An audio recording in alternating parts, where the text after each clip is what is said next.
My first experience with Holmberg House was I was here at the opening.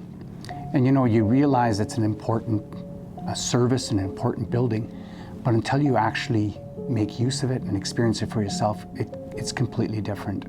My mom went into the hospital in 2022, right? We come from a large family, and so when we got the news at the hospital that my mom's condition was terminal, we had to start figuring out how is everybody gonna come and be able to say goodbye to mom. And while we were in the hospital, sharing a room with somebody else, there's hospital beds in the hallway. We knew this wasn't gonna work for us, and so we were looking for some place for her. So we reached out, and we were so fortunate and blessed that a bed opened up here at Holmberg House. And I remember the first day we moved mom in, the smell of baked goods in the hallway and the smell of coffee in the afternoon. It just really felt like home. We could each individually come and visit my mom and say goodbye to her and say, it's okay to move on.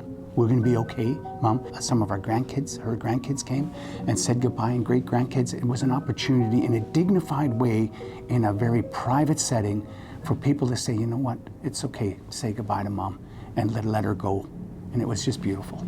For her passing on, it allowed us to accept it in a better way.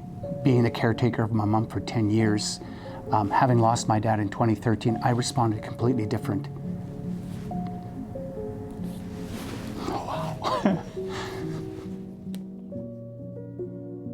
To my mom's passing. Maybe it's because I was her caregiver for 10 years, but allowing for myself to understand that even as a person of faith, we all respond differently to grief, and how important it is for us to know what the different stages of grief are, what you're going to be facing, and how to go through it healthy. Just because you're a faith background doesn't mean you're going to go through grief in a healthy manner. And so it's very important for us to have the Hospice Society there, who can then give us the training and the input that we need to how properly navigate grief and loss. Having experienced the hospice myself, I can't thank all the donors enough for donors to contribute to something that's going to keep on giving back to so many families that are going to gain so much from it.